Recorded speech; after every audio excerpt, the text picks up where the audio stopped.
Bienvenue à toutes et à tous. Sa présence à Kinshasa n'est pas fortuite. La directrice exécutive de l'ONU-SIDA est dans la capitale de la RDC pour la commémoration de la journée mondiale de lutte contre le VIH-SIDA. Une journée qui ne ressemble pas cette année aux éditions précédentes. La JMS se déroule sur fond de Covid-19, autre pandémie qui, associée avec le VIH, serait un facteur de destruction à éviter. C'est l'occasion de rappeler les modes de contamination de ce virus, la lutte contre la discrimination et la stigmatisation. Au-delà de toute considération, les Congolais ont une responsabilité commune. Notre rédaction était sur le terrain pour se faire un aperçu de ce qui apparaît de façon officielle.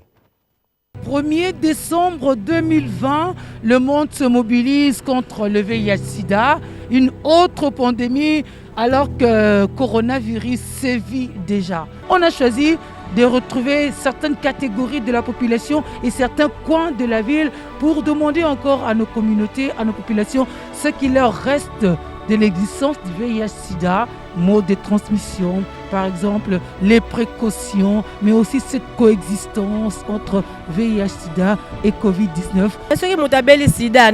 Si quelqu'un souffre du sida, on n'a pas à le rejeter, de même que pour Covid-19, ce sont nos frères, ils ont le droit de vivre au milieu de nous. Prions pour qu'il y ait vite des remèdes contre et les sida et le Covid-19, sinon on aura du mal pendant longtemps à se faire des câlins. On n'a pas totalement raison, mais on a quand même raison puisqu'on se protège, non?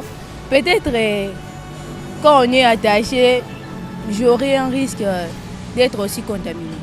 Le sida est la conséquence de la prostitution. Je ne me sens pas concernée. Je suis une femme mariée. En tant que maquilleuse, déjà, on n'a pas vraiment de matériel tranchant. Pour l'esthétique, oui. Pour faire le soin, je suis obligée de me protéger. Et comme là, par exemple, je suis en train de désinfecter parce que je viens juste de maquiller. Donc, je suis en train de désinfecter mes palettes pour que pas que la prochaine personne que je vais avoir à maquiller qu'il soit contactée, quoi. Donc là, je désinfecte ici avec le désinfectant. Mais une fois arrivée à la maison, je dois encore désinfecter mes pinceaux, je dois encore désinfecter tout ce que vous voyez là. Je sais que le monde entier célèbre ce 1er décembre la journée mondiale de lutte contre le VIH-Sida. Et en RDC, d'ailleurs, c'est tout un mois. Nous célébrons cette journée pendant tout un mois. Et pour ce qui est des cas de femmes enceintes, telles que je suis, je sais que pour éviter le VIH-Sida, il faudrait d'abord éviter les objets tranchants. Pourquoi l'éviter? Pour ne pas transmettre à l'enfant qui est en moi, quoi. Ne pas transmettre à l'enfant le sida parce que l'enfant pourrait naître avec beaucoup de complications qui, à la fin, pourraient aussi causer la mort et à la maman et à l'enfant.